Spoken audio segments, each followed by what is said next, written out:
Warangal MGM ఆసుపత్రిలో ఒప్పంద కార్మికులు ఆందోళనకు దిగారు. 10 నెలల పెండింగ్ వేతనాలను చెల్లించాలని డిమాండ్ చేసిన ఒప్పంద ఉద్యోగులు 300 ఓసీడీఎస్ జీవోను రద్దు చేయడానికి నిరసిస్తూ సూపరింటెండెంట్ ఛాంబర్ వద్ద ధర్నాకు దిగారు. ఒప్పంద ఉద్యోగులపై ప్రభుత్వం కక్ష సాధింపులకు పాల్పడుతుందని ఆరోపించారు. గతంలో ఒప్పంద ఉద్యోగులుగా భర్తీ చేసుకున్న జీవోను రద్దు చేసి శ్రీకృష్ణ ఏజెన్సీస్ కి అప్పచెప్పడం సరైనది కాదని మండిపడ్డారు. తక్షణమే ప్రభుత్వం ఒప్పంద ఉద్యోగులకు న్యాయం చేయాలని డిమాండ్ చేశారు. 300 జీవోను నిరసిస్తూ ఎంజీఎం సూపరింటెండెంట్ ఛాంబర్ వద్ద రాత్రి బస చేసి నిరసన వ్యక్తం చేశారు. 35 మంది ఒప్పంద ఉద్యోగులను 300 ఓడీఎస్ జీవో కింద ప్రభుత్వం నియామకాలు పూర్తి చేసిందని వివరించిన ఉద్యోగులు నూతన జీవోతో తమ జీవితాలు ప్రశ్నార్థకంగా మారాయని ఆవేదన వ్యక్తం చేశారు. శ్రీకృష్ణ ఏజెన్సీస్ గత కొన్ని నెలలుగా వేతనాలు చెల్లించడం లేదని ప్రభుత్వం అధికారులు గుర్తించాలని కోరారు.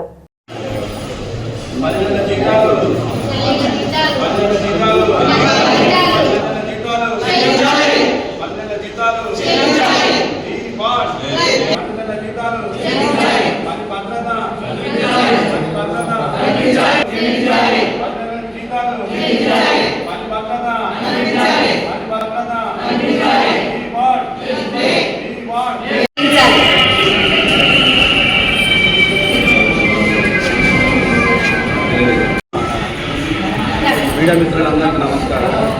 మాకు గత 10 నెలల నుండి జీతాలు రాక, టికిరాలు కట్టలేక, పిల్లల బిల్లులు కట్టలేక, అప్పుల బాధలతో మేము చాలా ఇబ్బందులు పడుతున్నాం. కాబట్టి మాకు ఎక్కడికి పోయినా కూడా మేము చేస్తామంటారు కానీ జీతాలు ఇప్పిస్తామంటారు కానీ ఇంతవరకు ఇస్తలేదు. కాలయాపన చేస్తారు. కాబట్టి నిన్న హిమన్ మల్లన్నతో కూడా ఫోన్ చేయించిన కలెక్టర్ మేడం మాట్లాడిస్తే మీ జీతాలు వస్తాయని చెప్పింది. ఒకటితో మాట్లాడుతా అన్నది. మళ్ళీ కలెక్టర్ ఆఫీస్కి వస్తే ఆ కలెక్టర్ మళ్ళీ అదే రాసింది, ఎగ్జామ్ చేయమని చెప్పి రాసింది. ఇంతవరకు కలెక్టర్ కొండ సురేఖ మేడం రాసినప్పుడు అదే చెప్పింది, ఇప్పుడు హిమన్ మల్లన్న మాట్లాడినప్పుడు కూడా అదే చెప్పింది. కాబట్టి మేము నిన్న కోపం వచ్చి సూపరింటెండెంట్ ఛాంబర్నే రాత్రి పనిచేస్తున్నాం. మేము గవర్నమెంట్ చుట్టూ మేము వాళ్ళ 18 సంవత్సరాలు కృష్ణ కన్స్ట్రక్షన్ నుంచి శానిటేషన్ నుంచి మాట్లాడుకొని గవర్నమెంట్ చుట్టూ తిరిగి 6 సంవత్సరాలు తిరిగి మీకు జీవనం తెచ్చుకున్నాం. 34 జీవో మాకు శాంతకుమార్ మేడం ఐఏఎస్ ఆఫీసర్లు అందరూ కలిసి మేము తిరగలేక ముండరాల్లో 2 వికలాంగులకు తిరిగినామని చెప్పి గవర్నమెంట్ మాకు ఇచ్చింది. జీవో స్పెషల్ జీవో మాకు శాంతకుమార్ మేడం ఒక దేవతలాగా మేడం మేము ముండరాళ్ళను తిరిగి తెచ్చుకున్నాం మేడం అని చెప్పి మాట్లాడిన తర్వాత మేడం అయ్యా వీళ్ళు ఇంత తిరుగుతాను కదా ఇంటర్వ్యూ సార్ హెల్త్ మినిస్టర్ ఉన్నారు, ఆ సార్ వాళ్ళు మేడం వాళ్ళు మాట్లాడగానే ముండరాళ్ళు తిరుగుతానమ్మా మీరు అని చూసి మా బాధ చూడలేక మాకు జీవో స్పెషల్ జీవో ఇప్పించిందండి. మాకు ఇప్పించిన తర్వాత ఇక్కడికి వచ్చిన తర్వాత వాళ్ళు ఏం చేసిందంటే ఇక్కడికి వచ్చినాక మళ్ళీ కంటిన్యూగా మాకు కష్టాలు పెట్టిళ్ళు. అయినా 2 సంవత్సరాలు తిరిగినా కానీ మళ్ళీ మీకు ఇక్కడికి వచ్చినాక మేము రాసుకున్నది ఏంటి 300 గల్పమ్మ మేము రాసుకున్న తర్వాత మళ్ళీ ఇక్కడికి వచ్చినాక మాకు ఒక ఏజెన్సీని అని చెప్పారు.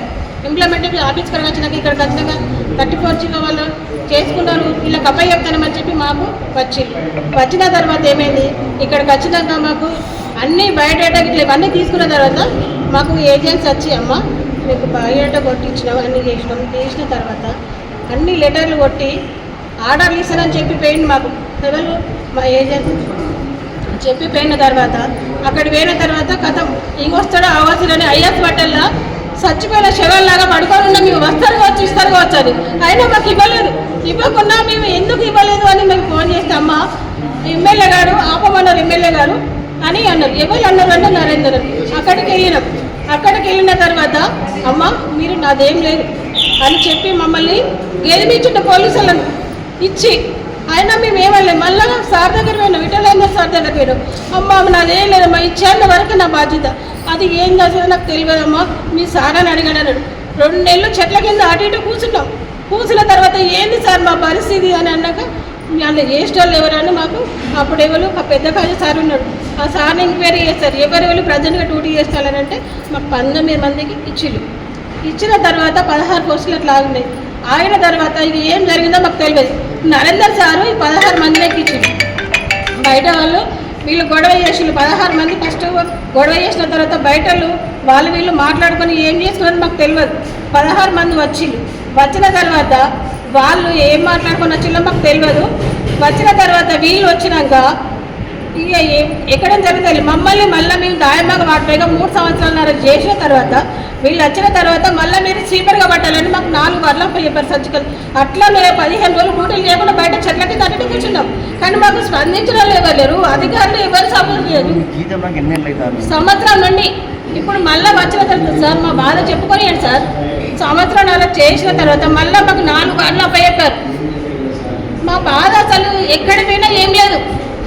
అప్పయ్యిన తర్వాత సరే తల వంచుకొని మనం 35 మంది ఒకటి అయినాక చేసుకున్న తర్వాత ఏమైంది, పోయినసారి మార్చిలా మీరు జీవో రద్దయింది, మీరు లేదు పని, మీరు అలా పోవాలని మేము పోమని మొట్టిగా ఉండి మేము ఇళ్ళనే పని చేసుకుంటున్నాం. పెయిన్ అలా ఈ సార్ వచ్చినాక అమ్మ మీరు ఎంత చెప్పినా మీరు ఇంటర్వ్యూ కదా, మీకు బయటికి పోవాల్సిందే, మీ జీవో రద్దయింది, మీరు గవర్నమెంట్ చుట్టూ తిరిగి తెచ్చుకున్నాం, మీరు తెచ్చుకున్నామని సార్ మాకు పిలిచి చెప్పారు, మంచిగానే చెప్పారు. చెప్పిన తర్వాత మీ గవర్నమెంట్ చుట్టూ తిరిగినాం, కొండ సురేఖ మేడం దగ్గర పోయినాం, సార్ దగ్గర పోయినాం, హెల్త్ మినిస్టర్ దగ్గర పోయినాం, డిఎంఈ పోయినాం, అన్ని దిట్లా తిరిగినా కానీ ఎక్కడ పోయినా కలెక్టర్ మేడం అంటున్నారు. మరి ఆ మేడం మేము ఏం పాపం చేసినాం సార్?